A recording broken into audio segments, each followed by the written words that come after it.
What's going on, everybody? Holy shit. All right. Looking good. All right. Let me add my guest. Give me just a second. I got to figure out how the fuck to do this. All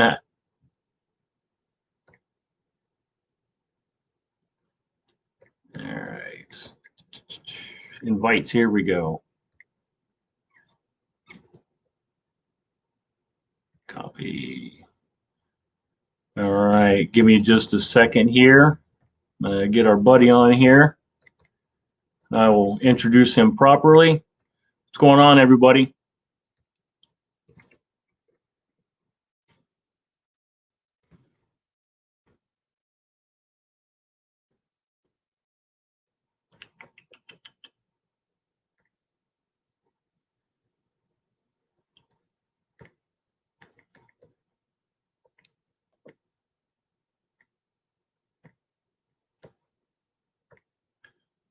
All right. I just, excuse me, I just sent the invite to my guest.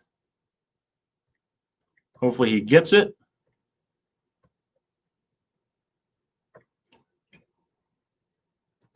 All right. So obviously I'm still getting to know this this whole deal. So I got some comments on here. Cool. Bourbon. What is up? Robert Pena. What is up? What's going on, guys? So I'm gonna let some more people hang out. I was on the other video waiting. Oh, okay. I'm new to this fucking shit. Just just please be patient. I am very, very new to this. So all right, let's see. I sent him the invite. Let me just double check.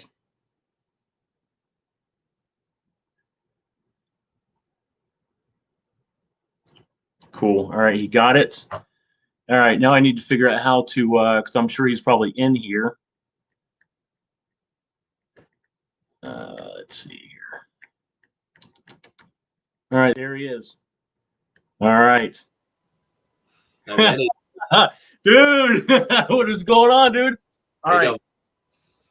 Fucking kick ass. First of all, you know who Hammer is, right? Yeah. Okay. He's having a chat tomorrow. His birthday's coming up. Oh, sweet. Yeah, so I sent him just a quick video. Queen's gonna put it together, and it's gonna be kind of like a happy birthday, motherfucker. And mine was pretty what you would expect. Fuck yeah, man. Yeah, he's going to be very, very shocked to be like, "Oh, goddamn, dude! I wouldn't expect anything this motherfucker." So, all right, so the people in the chat, they know who who we are. Bourbon, Robert. If you don't, we have a mutual friend, Afakasi Raider, which he is in the chat. Yeah, nice. What's up, dude? So, yeah, I was in the chat one day with Afakasi, and I was like, holy shit, I see a motherfucker there with guitars, and who the fuck is this guy? So he was like, oh, Tatted Giraffe. And I'm like, what? Tatted Giraffe. What kind of fucking name is that? So yeah. So it's all, so this is how dedicated metal and rock fans are. It's 1 o'clock my time, 1:04 here. It is 5:04 a.m. in Australia. And this motherfucker looks fucking badass. He looks tatted up. He looks like he's ready to kick ass. And let's go. No, it's all good. So you probably know a little bit of my story. I don't know much of yours. So for the first, like, say 5-10 minutes, let's kind of get to know each other and how we got from basically birth to 1:05 p.m. current Ohio Standard Time. Yeah, the Reader's Digest version, which is basically the abridged version, so we don't bore everybody. So tell me your story, because I'm very interested. Well, yeah, easily. First one, my name's Kyle. Yep. I'm from Australia. Grew up in a country town, sort of about an hour out of Melbourne. And not much was happening out there. It's pretty quiet. We only had like a pub, a footy oval, and like a milk bar basically at the time. So it's pretty quiet, not many people. Okay. And then basically got into like got into music when I was at school. I was actually training to be a chef at the time, and like I didn't like some of the teachers I had. It was just sort of getting a bit shit there. So I basically one of my friends was doing music at the time. I never played any instruments or anything like that, so he sort of got me come along and just sort of like pick up a guitar and start playing a little bit with him and all that sort of stuff. So then I just started falling in love with it. And then me and that mate, Robbie, who's now passed away, we would always be jamming every weekend, most nights after school and stuff like that too. So that's how basically I got into music. And after high school, finished doing my chef course. So I was a chef, but I was also playing at local bars and local pubs and things like that as well. Just sort of like trying to get something going, get a bit of a band going and something like that. And then, just sort of kept grinding that way for a while. Basically had to get a job, get some more money coming around so I can get some more gear. Fucking A. And then, it's just sort of like, just kept grinding that way up until basically now. Not really in a band or anything like that these days. Just sort of, rolling solo at the moment. COVID sort of ruined everything anyway for a while. Same deal probably would have been for you guys over there. So now that sort of bars and pubs and everything are open and you can actually go around to people's houses and stuff like that, I may start looking at doing something like that again where I can get out there and start playing some more shows and even just some cover shows and that sort of stuff. Don't have to write music or anything like that. Just sort of play some bangers around at some bars. So basically that's me, man. I got a lovely fiance who supports me as well. She's everything to me, sort of thing. So just sort of living life now. Got bloody pets that are currently trying to jump up onto the bloody chair with me at the moment, but. Okay. That's me, man. That's me. I just sort of, I love a lot of things. Love my fiance, love my music, and I love Raiders. So, that's my life. Yeah, kick ass. Robert Pena, who says, let me start putting some of this shit up here. So there we are. Robert Pena, who are your favorite guitar players? Go ahead and let you list first. My first by far, Sinister Gates from Avenged Sevenfold. He was the first guitarist I really, really got into and started really, really enjoying, and just like his style and just what he can do with everything. Like there's some songs he can play like country, he can play like hard shred metal, he can solo like probably the best soloist I've ever seen. So he'd be my favorite one. But there's some other guitarists too. Like I can't remember the guy's name, but from Ice Nine Kills, really good guitarist as well. The girl that is currently guitaring for Alice Cooper. I can't remember. Nita Strauss. Nita Strauss. Yeah, she's unbelievable. She's fucking badass. She's so inspirational. If there's if watching back, if there's any female guitar players that, I don't think I could do it, I'm not any good, keep at it. Use Nita Strauss as a fucking inspiration because, she's fucking she's badass. If you make Alice Cooper's touring band, you're fucking good. Yeah, because he doesn't have time for like guys like me. He was like, you're Ohio good. Thanks. That's why he has like the Jason Hooks and the Nita Strausses and the Kane Roberts. I mean, the guys at the A-list guys. Yeah. So who's like Sinister was like the first guitar player that actually like made you want to play? Probably not the first one that made me want to play. I basically when I started like getting into music, I was right into punk at the time. Or like sort of rock punk sort of thing. So I listened to a lot of Blink-182 at the time just because the songs are easy to learn. And like it was just simple. It was just simple, like just like chord, like bar chords and things like that. So and then I was getting to like bands like Sum 41 for a bit more like riffs and like and some solos and stuff like that. But then it was like basically when I got into a Metallica is when it really sort of started to take off a bit. Yeah, I know. Kirk Hammett gets a lot of gets a lot of flack. Oh, he's not a great guitar player and this and that. He's him and Lars is kind of like the voice of Metallica, but Kirk Hammett is kind of like the I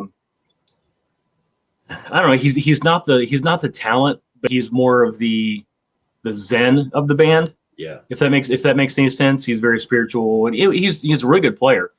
But yeah, Cork Hammett. That's what I think James calls him that, Cork Hammett, because he is quirky as fuck. Digital Prez is in the house. Yeah.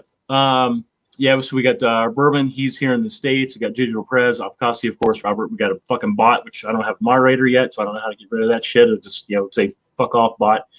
No screenshots today, Prez. Yeah, Prez is he's nuts, but he's super talented. Probably my first guitar players, because I was, basically when I was born, Kiss was one of the biggest bands in the world. And so, but my hero wasn't Ace. It was Gene. And I just wanted to spit blood and blow fire out my ass and, do all sorts of fucking, kick-ass shit and, all that shit. But probably the first game changer was Ted Nugent. Yeah, okay. He gets a lot of flack.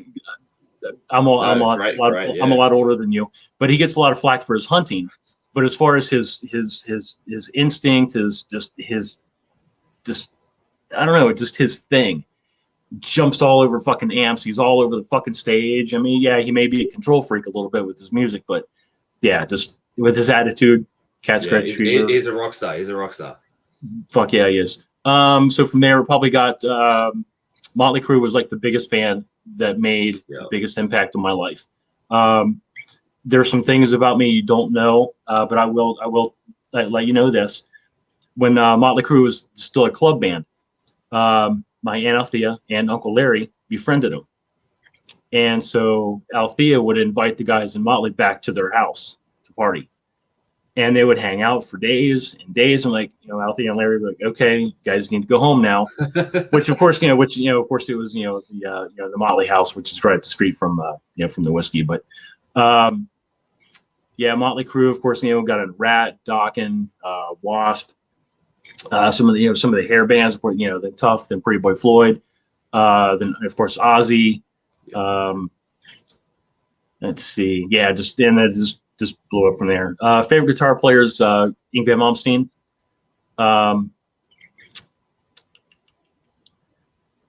Zakk Wylde, Jason Hook, great guitar player.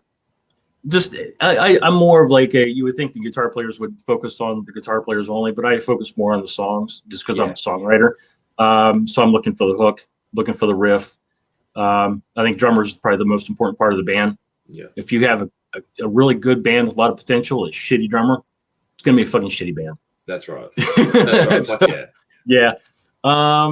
Let's see. Yeah, guys are basically just saying hi to each other in the chat. So one of my favorite bands, it was definitely influential on the Cruella de Vil sound, even though I'm right now the only guitar player, is Judas Priest has always had two guitar players. KK left. They got Richie Faulkner. With Glenn Tipton has his health issues. He's had to bow out. They had Andy Snape. Then Judas Priest made the decision to say, you know what, Richie Faulkner, you just straight out of hospital. You got a new heart. You got, you're basically made out of metal now. You're gonna be the only guitar player. We're gonna put all this shit on you, right? And he's like, no. But yeah, it was more of the fans because they went on social media, YouTube and shit, and they flooded. They were like, Judas Priest, what the hell are you doing? Yeah. To get your fucking sound, your legendary sound, which you're known for, you need two axe slingers.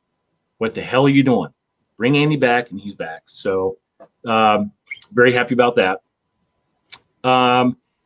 As a major Avenged Sevenfold fan, when are they going to release a new album? Oh, jeez. I hope. I haven't had one for years now. So I know. I think the stage was like 2016 or 2018. Yeah, 16. Yeah. So oh man, I've been hanging for it for years. I don't know. I really don't know. Like they haven't really been touring either. Like they've sort of put a bit of a hiatus. I know they did like Download Fest I think a couple of years ago and maybe Not Fest as well, but they haven't really been doing a whole lot. They haven't even during COVID. You see all these bands that have come out now and you can see what they've been working on during COVID, but it's been crickets that coming out of Avenged. So I really want to see it. the sound sort of changed a little bit when they changed it up to the stage. Obviously with Rev passing away, they sort of went Rev. Yeah, absolutely. So yeah, like the style changed a little bit in the last album. So I'm interested to see which sort of direction they go. If they go back to sort of how they started, if they try and evolve a bit more, or if they sort of keep down that same path. Yeah. Well, time will tell. I mean, because a lot of bands now, instead of releasing albums, they're releasing singles. Yeah. Which is what we're doing. Second single is going to be out a couple months. Awesome. Third single, summer, and I can announce the fourth single is a song called Moonshine, which I recorded back in 2016, and it's badass. It's not necessarily about the drink. We'll get to that later. Let's see. Bourbon says me. Oops, crap. Hold on. There we go. Also went to Warped Tour and caught Pennywise and NoFX. Kick ass. Awesome. Yeah, that would have been sick. Yep. As far as like the punk bands that I grew up with like Dead Kennedys. Yeah. One of my favorite punk bands was out in California, Fear. Brutal. If you've never heard of Fear, the singer's named Lee Ving, and he is pretty much an animal. He's very, very intense. He Guns N' Roses fans. If you pull up the Spaghetti Incident, the song "I Don't Care About You," that's a Fear song. I don't care about you. Fuck you. It's just, yeah, it's punk. It's punk to the core. Of course, the Pistols. Of course, Ramones.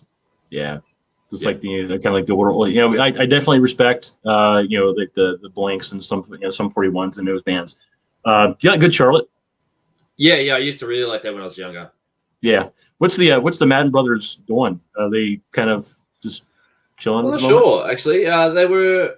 I know they were here in Australia for quite a while. Okay. And they were doing like what's like The Voice and like X Factor shows, like those singing shows on TV and everything like that. So they were one of the coaches on that for a few years running.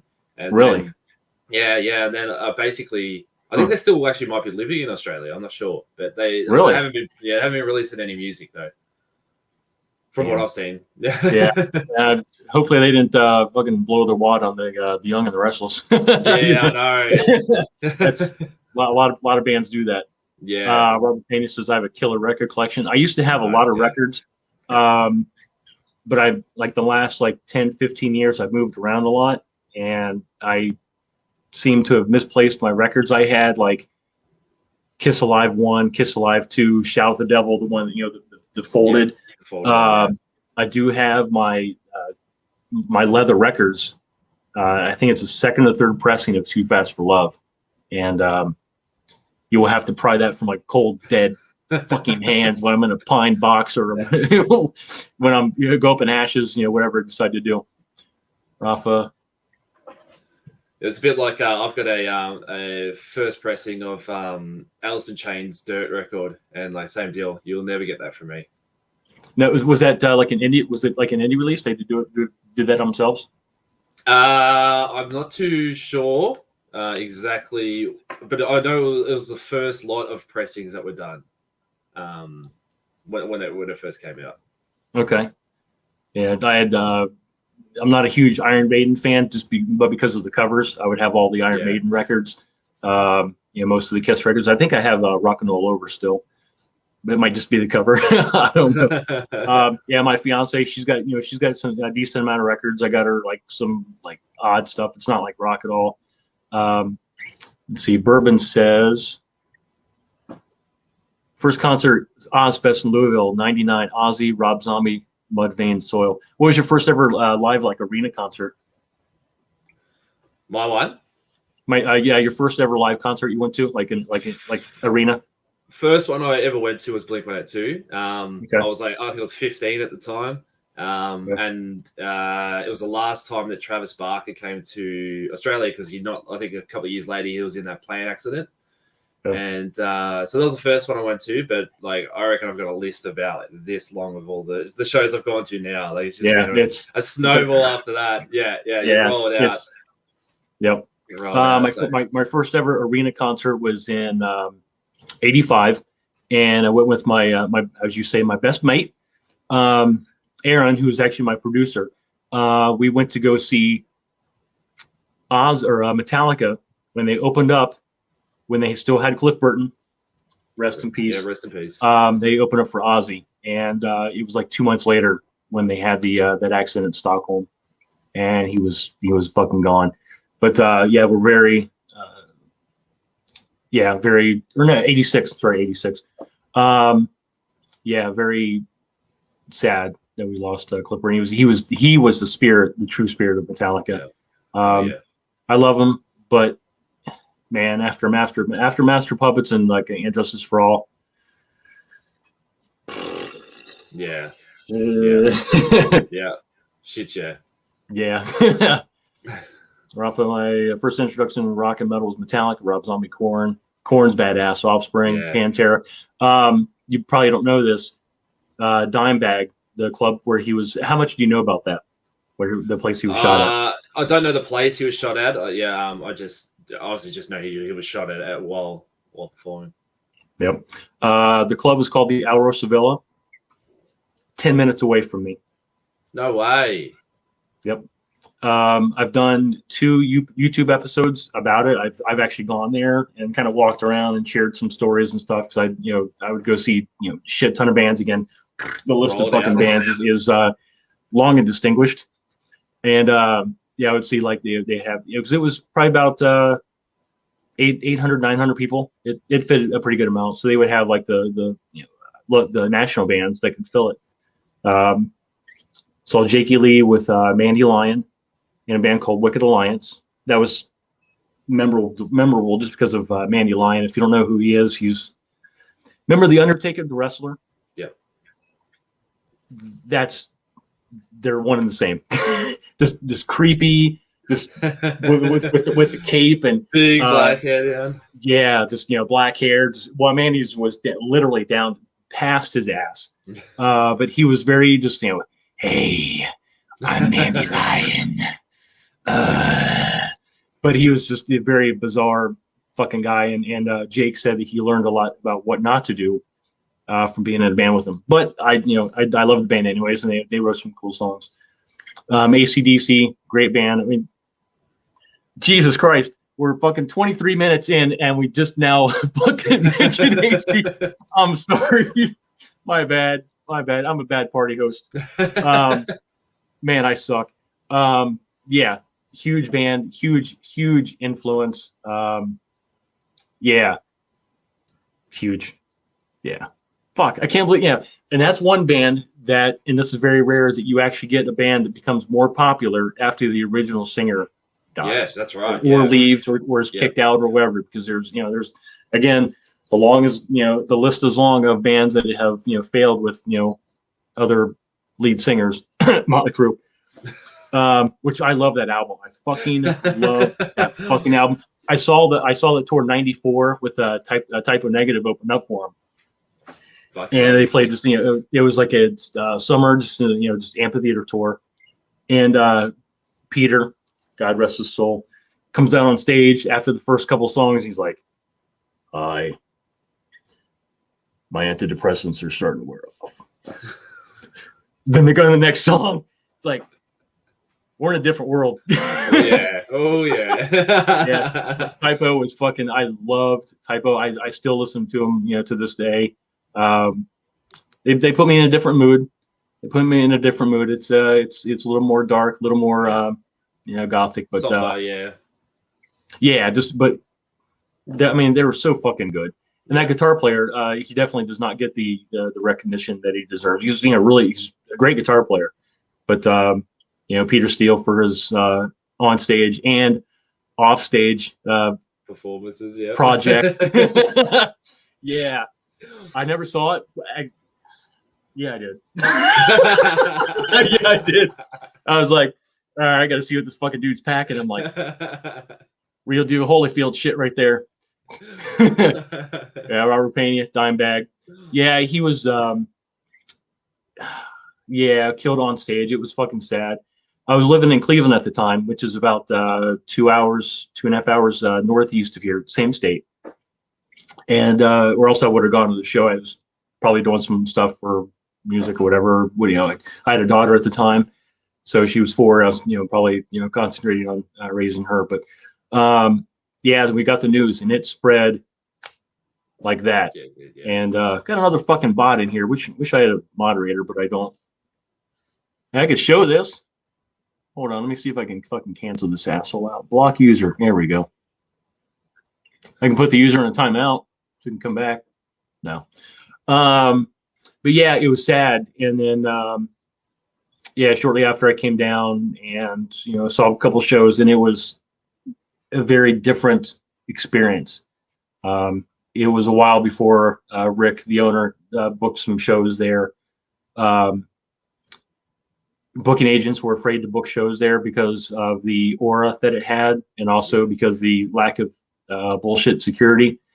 I shared a story that I was playing there in one night with a band called Freak Show, and it wasn't as freaky as you would think. We were kind of tamed down a little bit.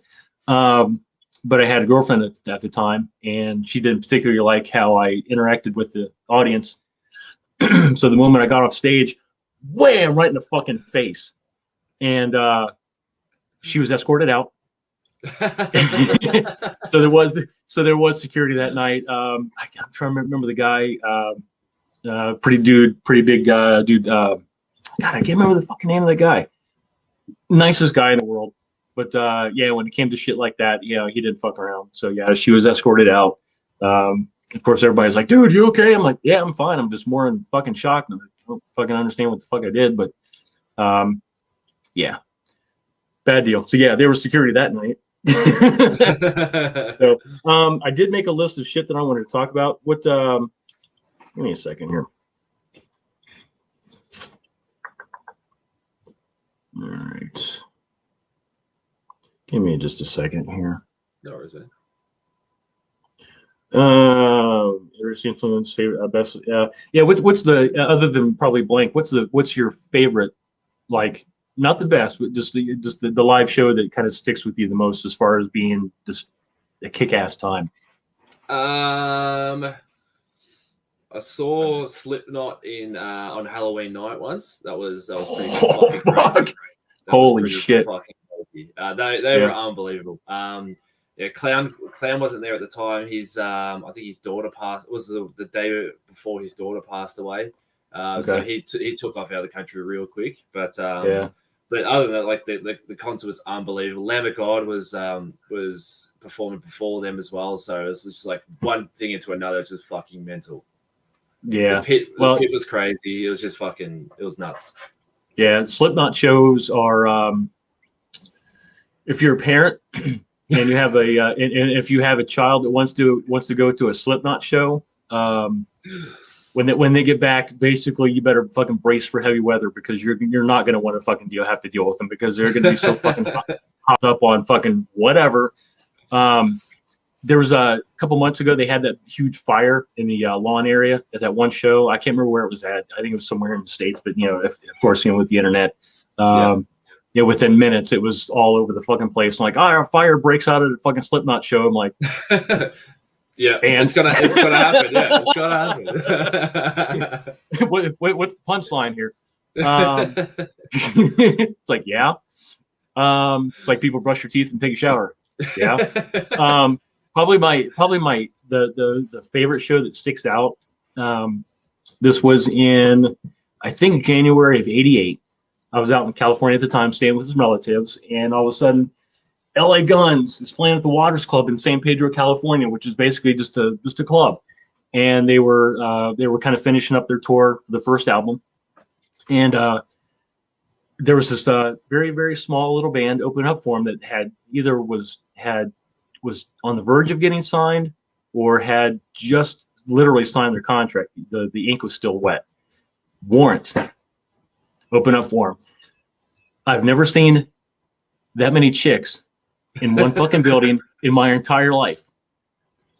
And so I got, my Marsha picked me up back, from the show. Oh, how'd you like it? I'm like, fuck. It was fucking good. LA Guns. That was when they were the Hollywood vampires. They were all fucking black. Yeah. Just fucking badass. Warrant was cool. I met Warrant. God, this was probably 2011, 2012. It was after Janie had passed. They had Robert Mason in the band as a singer, and they were playing the Minnesota State Fair or some shit.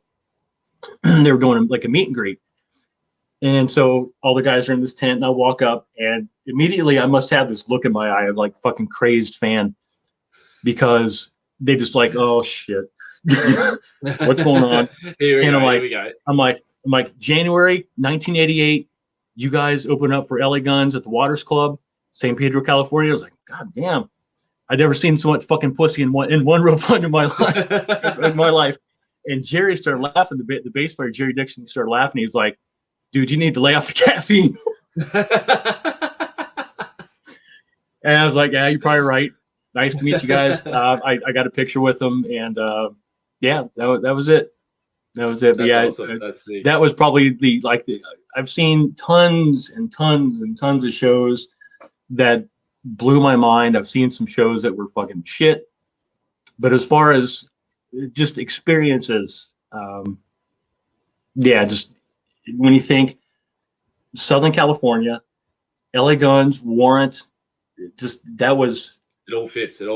Yeah, that was shortly before the scene had started to change, and all the shit started to come in, and we got Bourbon, Smashing Pumpkins, Green Day. Yeah, that's another band. Green Day, Nirvana, Weezer, Bush, Nine Inch Nails. Trent is originally from Northeast Ohio. He's from a couple hours here. Offspring, Slipknot. All bands I was exposed to first and liked in school. Hell yeah. I like Green Day was fucking cool. Nirvana, I wasn't a fan, I'll be honest with you. Weezer was kind of interesting. Bush, what's the dude from Bush? What's the Gavin? Super talented. Nine Inch Nails, of course, Trent, come on. The singer for the Offspring, I don't know his name. I can't remember it either. He's got that voice that's just like nails on a chalkboard. Yeah. Like, hey, it's like, I want to punch myself or something. When you saw Slipknot at that one show, was that with Joey? No, that was what's his name now? Forgotten the drummer's name now. It was 2016, I think, or 2015 might have been. But it was the new drummer. I've forgotten his name, but he's fucking incredible. He's just like a like-for-like replacement of Joey. Like, rest in peace, Joey, but he's such a good replacement. Yeah. Did you ever like Joey's side project with Wednesday, the Murder Dolls? My partner loves it. Absolutely loved it. I didn't really get into it, but my partner absolutely loved it. I'm kind of shocked because it's definitely punk. Yeah. It's like got another fucking bot. Give me a second. Block that ass. It's like horror punk. It's. I'm surprised I'm kind of shocked you're not more into it. Wonder why. That project was basically Wednesday and Joey. Just you can tell, even though Joey was the guitar player in the Murder Dolls, you can tell that he did the drum tracks. Yeah. It's got that double kick. Yeah, it's got that fucking style. I loved the Murder Dolls. Wednesday, actually, I was in a band called Shock Cinema. This was 96 to 2002. Then we did a reunion show 2003, and we did a funeral show 2004. Basically, that was the last show. That's why we called it a funeral. Nobody died, other than the band. But I had Wednesday show up, and I totally forgot this because I was, drinking at the time. Wednesday actually showed up at one of our shows to check us out. That's awesome. And because he was in a band at the time called the Frankenstein Drag Queens from Planet 13, and he was in a band with this guy named Randy, and they're from North Carolina, which is about 3 or 4 states away from here. Anyways, Wednesday and Randy were doing this. We're doing this label called Addiction Records, and Addiction Records, just a small, very small indie label, was interested in the band, and they came out and checked out our set. So I guess after the show, we knocked down a few adult beverages and kicked around and shit. So then I met Wednesday. I don't know, probably about 5-6 years ago, and he was just playing this Wednesday 13 with and his guitar player Roman is fucking phenomenal. If you haven't checked out any Wednesday solo stuff, check out Roman Sermon. He's a really, really good guitar player. And then I ran into to Wednesday, just after show thing. It's like, hey man, great show, and this and that. Got home, posted something about. It's like, yeah, a moment that I never thought would happen. I met Wednesday 13. He was great for the first time, and he was so nice. And my old bass player texts back. He's like, hey, douchebag, you met him like years before, but you were fucking wasted. That explains it. That's why we don't drink anymore, because we forget the shit that we should know. But yeah, he's a super nice guy. He's not he was just this normal guy. It's just hey man, how you doing? Because he's got a North Carolina accent. He's like, hey man, yeah, he does. He's like, hey man, how you doing?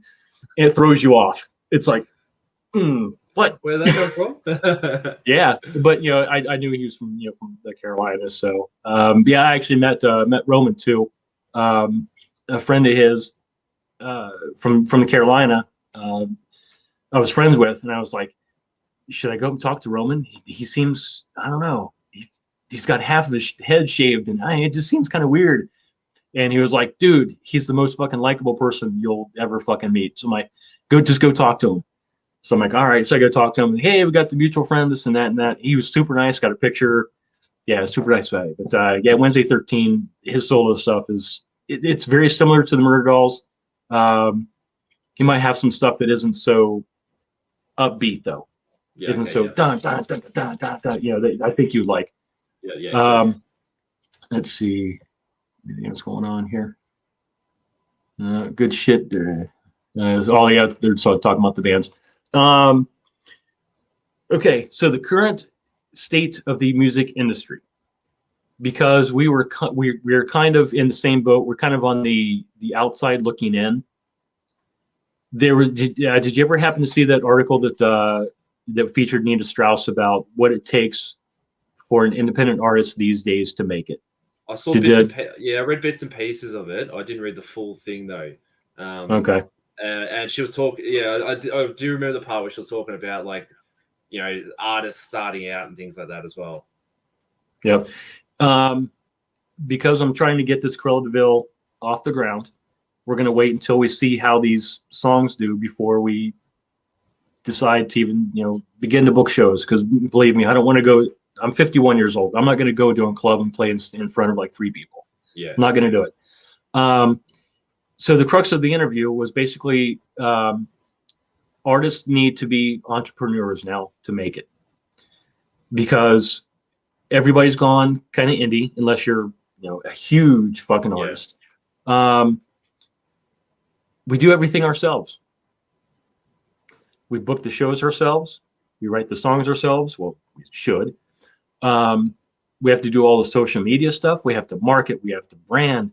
We have to do all this stuff ourselves, where we don't have funding, outside funding. We don't have a record label to do any of this stuff for us. Basically, we're so fucking busy doing behind the scenes stuff, trying to get the name out, that hopefully we don't make the songs suffer because we don't have the time to work on them. Which I believe me, music is a priority. I make time for it. I schedule time for it.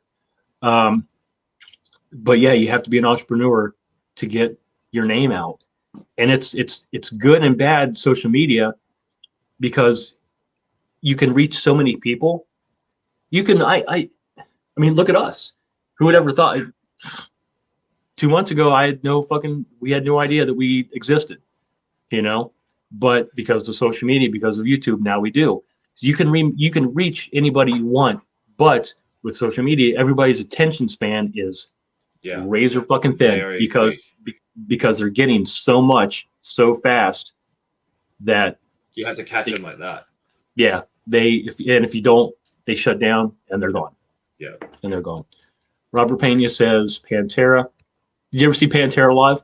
No, never. That's the sort of bad thing about Australia. We don't get we do get obviously the artists come down here and tour and stuff like that, but it's nowhere near like some of the concerts and stuff that happens over in the States. Like there are bands that I love that are European bands, and they just will never ever come to Australia just because the market, it's just not worth it for logistics and like how much they would spend basically to get all the gear over, do the tours, and then piss off back. Juggling with the amount of fans that may be here or may not be here and things like that. So it's a little bit hard here in Australia with it all. Yeah. Is AC/DC is pretty much the fucking house band of Australia. Every pub you go to, like there's always at least 3 or 4 AC/DC songs getting played. Yeah, same here. Robert Pena, my most expensive album I own is the White Album from the Beatles. Fuck yeah. I would probably have to say mine would be the Motley Too Fast for Love, the Leather Records. Want me to grab it for you real quick? There's have you ever seen it? Nah. Oh, sorry. Yes, I have. I have seen actually. Yes. Okay. Let me grab mine. Grab it anyway. Let me grab mine real quick.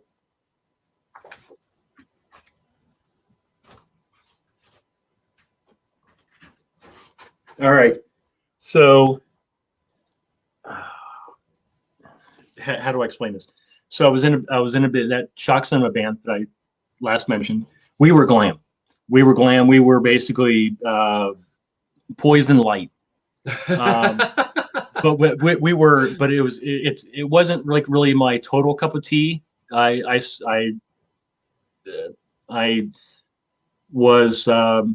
got my songs into the band, which gave us a little more of an edge because I'm into the fucking heavy shit. Yeah. Testament, Metallica, Slipknot, Slayer, but yet we're kind of like Poison. Yeah. So it's very difficult to try to get my foot into the door and still fit what we're, because I came in after the singer had fired everybody, and so I came in. Shock Cinema was kind of an already existing song. It's the band. It had a list of songs, so I was like, okay. Anyways, so my bass player set up to have this radio, like this college radio interview for us, and we were basically just talk to the host for about an hour.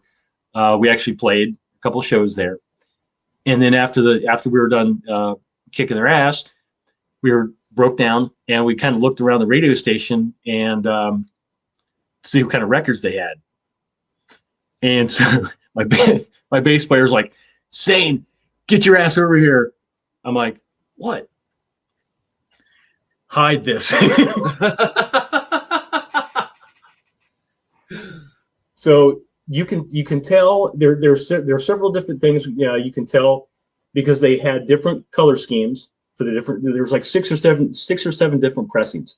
So you can tell which pressing it is by this, by the sunglasses in the middle. And I'll go and pull the record out. And this is the money shot right here.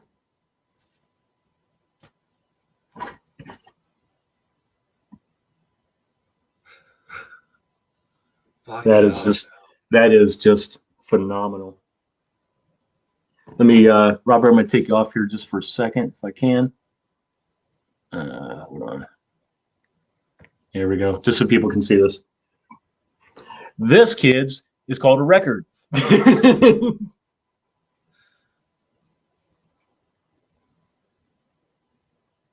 Yeah, it's slightly warped. As they do. Just slightly, but I mean, shit's going to happen in, fucking 1981. How much is it worth? It's worth as much as somebody will pay for it. Yeah. Because somebody may, oh, I'll give you $2 for it. Then somebody would say, hey, that's the second pressing. I want that. I'll give you $1,000. So you got me. That's why they say Mississippi Dells beginning place of music you hear today, because that's where it all started. Actually, yeah, blues is definitely the blues is definitely the foundation of all the shit that we like. Yeah, the grassroots of it all. Yeah, Robert Johnson. Yes, sold his soul to the devil, and yeah, he was able to fucking kick ass. Who hasn't sold the soul to the fucking devil to play to make it in rock and roll, right? I know I did, and he won. Oh man, we could. I guess we can talk some Raiders. Give me just a second here. Yeah, since we pretty much have all Raiders fans in here, I think they need to make a decision like soon on a president and GM like now, because yeah, it's getting like teams are, all the interviews are starting to happen now and everything like that. So you sort of start to feel like it might be a couple, maybe a week away before they start naming who the coach is, who the GM is going to be, and that sort of stuff. Mm-hmm. But I did see Josh McDaniel's name starting to come out a bit more now. So I'm not really too phased either way at this point. Like at the start, I wanted Harbaugh, and then now looking into it a bit more, I'm sort of like I don't mind. I sort of just want somebody who's going to come in and do the job right. Yeah. I think Harbaugh would be interesting because he is the obviously coach for a college team. University of Michigan, which I know pretty well. It's just the state north, and I was a huge fan. Anyways, Michigan is very traditional. They're not going to do what the Alabamas, the Clemsons, the LSUs, the Georgias, the Ohio States, which is just right across the street. They're not going to do all that shit to get the basically money is what it comes down to get the 4 and 5 star players. Jim Harbaugh knows this, so if he can get an exit plan, because Michigan's pretty much peaked, they're not going to get any better than they are. Right. So I think that if he's going to get out, he probably want to get out now that he's his market status is pretty much peaked, so to speak. That's right. And it's a whole sell high, buy low sort of situation. Precisely. Berman wanted me to ask this. This is actually a really good question. What other styles of music do you guys pull from and get ideas from to put in your music? Because the old saying, blues had a baby and it was rock and roll. Probably some of the artists that I'll go let you go first. What are some of the artists that you like that people probably wouldn't think? When I was writing music, I pulled a lot of inspiration from bands like The Cure. And like just some gothic-y sort of style, rhythmy sort of stuff, but also just darker lyrics and things like that I really enjoyed. Okay. B.B. King. I fucking love B.B. King. He says more, and you'll appreciate this. He says more in one note than I can say in 5 bars. Just his vibrato, just the he's got that feel, and he's got that thing, that passion, that emotion in that one note that I've got in my entire body.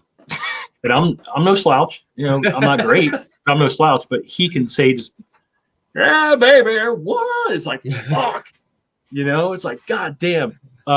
Queen, you like Queen? Yeah. I do, yeah. Queen was phenomenal. What'd you think of that movie? I haven't watched it yet. Oh, yeah, fuck. I know. I'm like the last person on the planet to watch it. I have no idea why I haven't watched it. I just haven't seen it yet. All right, have you seen Star Wars?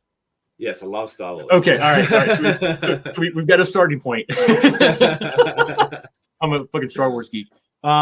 It's a phenomenal movie. The guy, I can't remember his name. He did Freddy to a fucking T. Oh, that Rami something. Yeah, Rami Malek. That's it. He did a phenomenal job. Yeah, they were, because my dad was a huge Queen fan.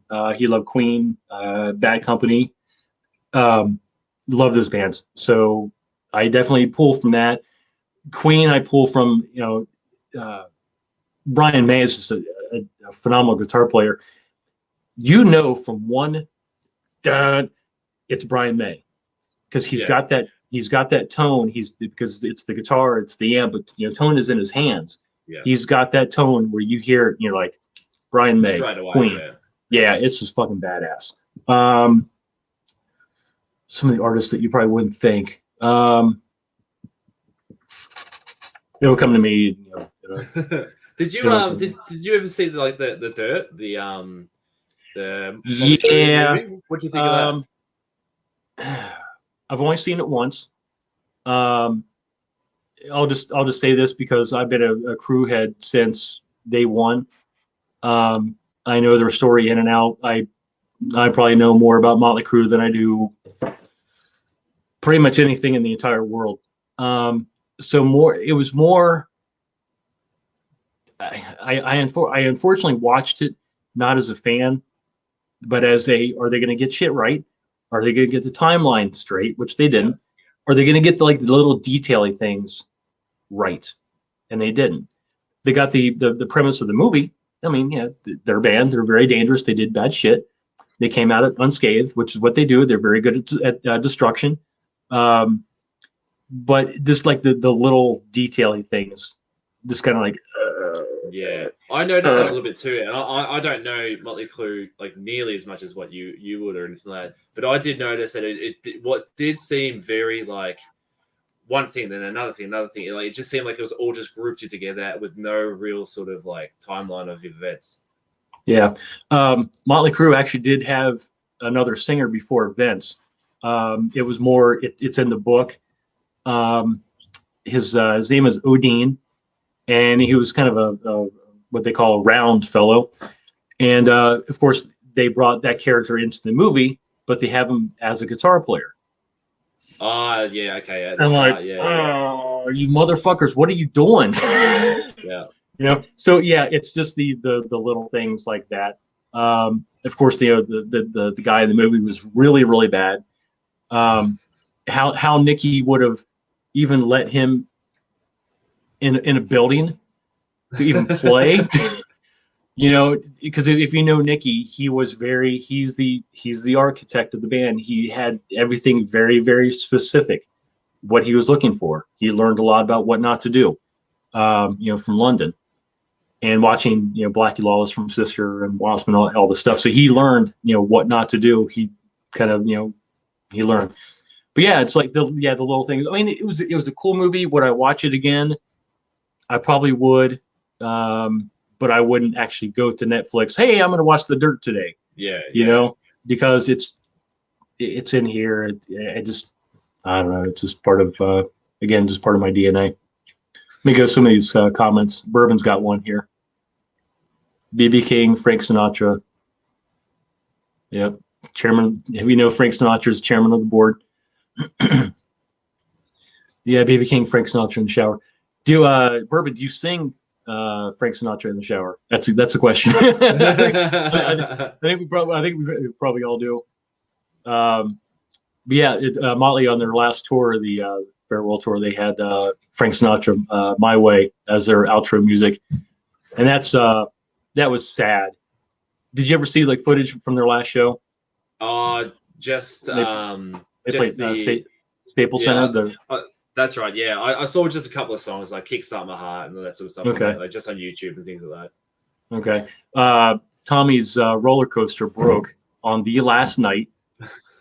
He called it the Crucify. And if anybody doesn't know what I'm talking about, he basically, through the years, Tommy Lee's drum solos have escalated from basically a platform that would go tilt like this. So basically, he would be looking down and playing drums, to spinning. Yeah, going this way, and then Dr. Feelgood, he came out to set up on a platform, and he played drums along his favorite bands growing up, like Led Zeppelin, just really cool stuff. And then his goal was to build a roller coaster and do a drum solo on a roller coaster, which Tommy Lee, he did it. so his roller coaster went up and down, and he would end up going face down, and it was on the last curve, and it broke. It stopped, and he's strapped in, and he's like, "Motherfucker, I think I broke the goddamn thing." Of course, Tommy. He's like, "I broke the motherfucker," and of course, they get the maintenance to come and unstrap him and stuff. And he's like, "The last show, motherfuckers! Like, I broke the goddamn thing." But they played the last show they played. It was like an acoustic kind of side thing they did, like basically in the middle of the arena, and they did Home Sweet Home. Oh yeah. It made everybody fucking cry. It would have 100% would have. Yeah. I mean, it's tough. It's such a good song on its own, let alone for like, you know, last tour, last show, and then like to play that at acoustic as well. Like that would have got everybody going. Yeah, at the Staples Center, you know, minutes away from where it all started. Yeah, you can see Vince is kind of. I like Vinny a lot. He kind of gets a bad rep for his vocals and his physique and whatnot. but he literally does care about the band, and you could tell, you know, because he just you know, he couldn't say the last part. He couldn't do it. He just you know, and people were just like, Vinny. But yeah, and then of course, you know, we did it my way. It's like they went, it's just, you know, phenomenal show. But yeah, just they're having their stadium tour where they're going to try to have it again. The stadium tour. Yeah. I saw that. Is that? I know they're having it in States. Is that any chance of it coming to you? Don't know. There's probably, I've got, I reckon, over $1,000 worth of concert tickets that have just been sitting in this desk here, like just waiting for the bands to come out. And every single time there's like a tour that gets announced, you're sort of like wondering whether or not our government one will let the bands in because of COVID restrictions and that sort of stuff, or if they'll just turn around after a year and just be like, sorry, we're just going to cancel it. It's just too hard between, you know, like if they cancel a Melbourne tour sort of thing and then but they still want to play Sydney or something like that. It just doesn't make sense that way to do it that way, I guess, it's too. And then if it conflicts with other dates for other countries and stuff like that. So I don't know if they'll do it in Melbourne or in Australia in general, but it'd be good if they did do another world tour. Yeah, I'm hoping that it comes out to you. But yeah, just what a massive show. Motley, Def Leppard, Poison, whatever. And then Joan Jett, which Joan Jett is fucking badass. She still sounds great. I mean, she's still rocking, isn't she? Yeah, she is. She's, you know, as a guitar player, you'll kind of, Robert Pena does not like the dirt. I would give it a thumb sideways. Yeah, Joan Jett, I mean, as a guitar player, you know, you'll know what I'm talking about. She's had to detune her songs. You know, she's probably tuned down to D standard now. And it sounds weird. But she sounds great, looks great. And just iconic songs. Yeah. Full black. What's that? Still wearing black, all black. Oh, she is. Yeah, she's fucking evil as fuck. Robert Pena, what was the name of the girl drummer that replaced Tommy Lee? She was pretty badass. I know who it was, but I'll give you a shot at this.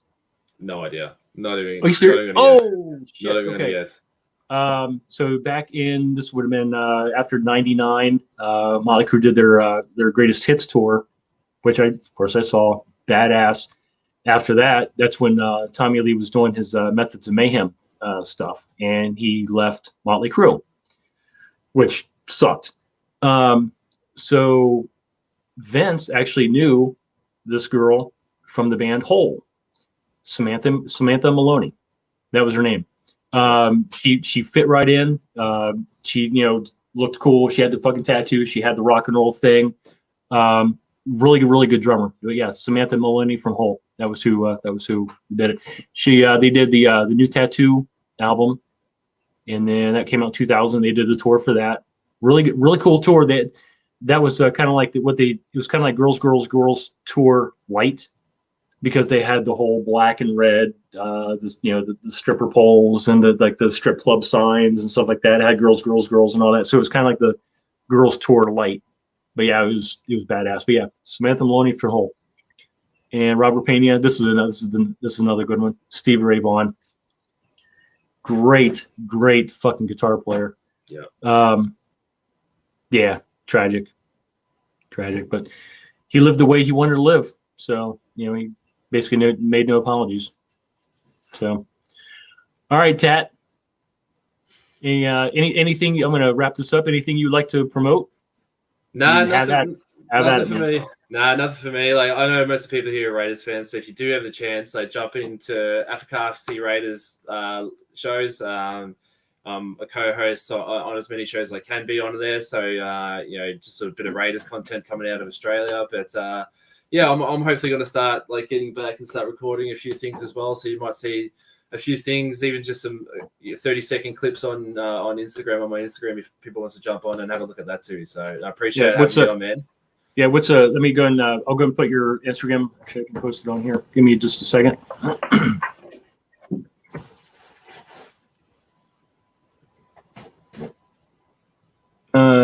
Is 20? Yeah, 20 at the end, yeah. All right. 20.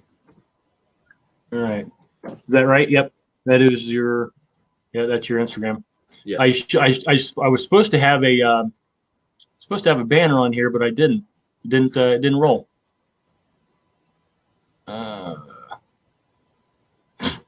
Here it is, of course.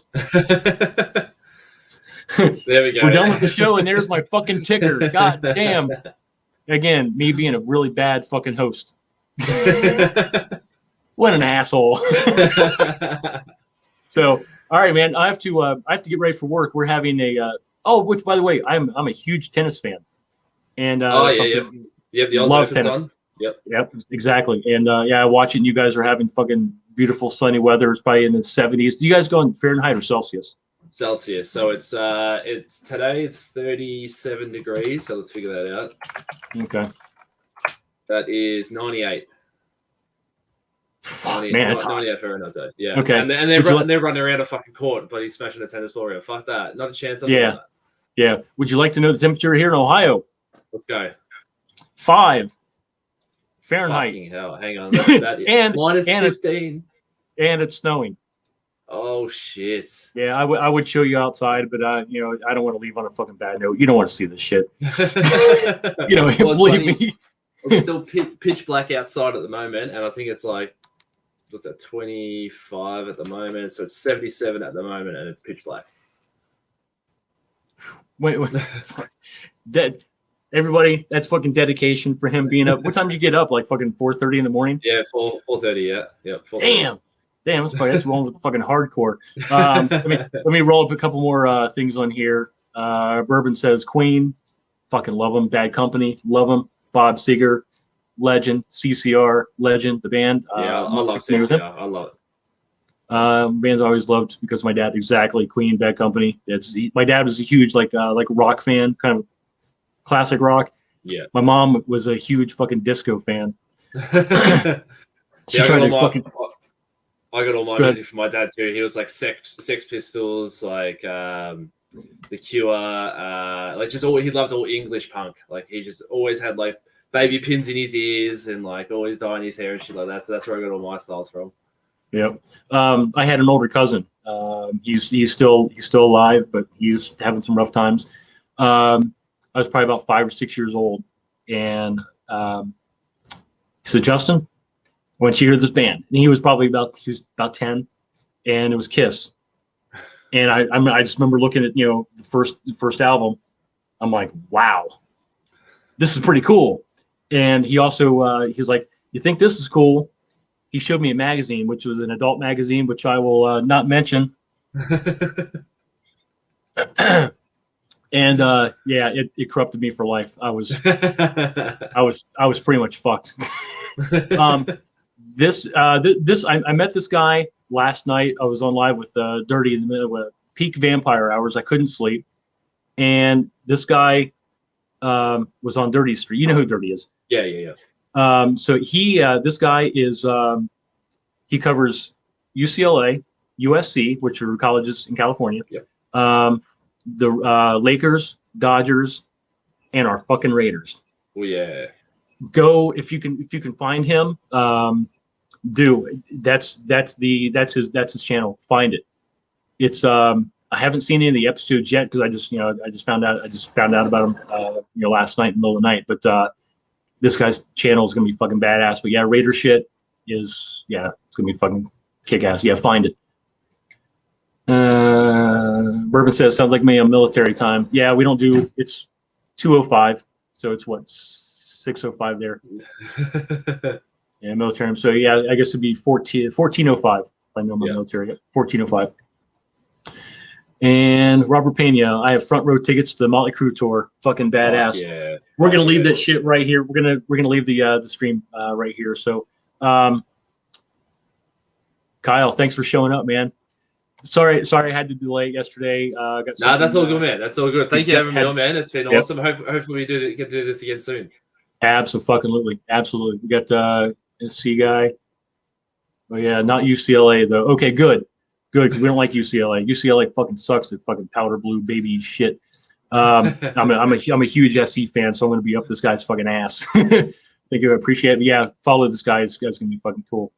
Urban says Raiders and rock and roll, great way to start the day. Hell yeah. 2:05 in the middle of the fucking day. I gotta go to work here in a couple hours. It sucks. And it says I like my song a lot. SC, thank you very much. He checked it out. Have you heard the song yet?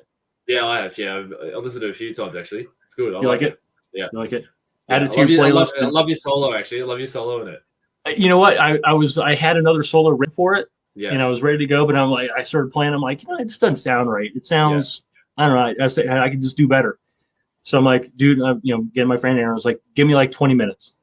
And he heard me kind of noodling around. He's like, I like this. I like where this is going. I like where this is going. Keep going. And it pans back and forth. That's the whole Judas Priest influence because you had two guitar players, even though it's just me. But it was tricky, but I pulled it off. And I was like, holy shit! I kind of surprised myself.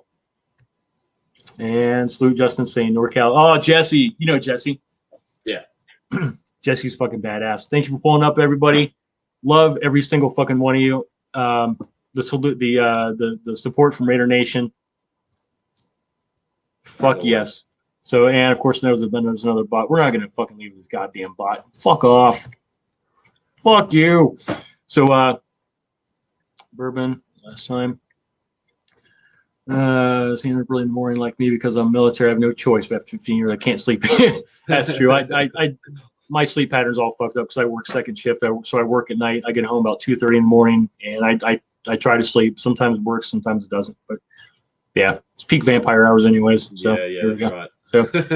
So Kyle, Tatted Giraffe, thank you for pulling up. Raider Nation, kick my ass, man. I love every single fucking one of you guys. All right, I guess me signing off.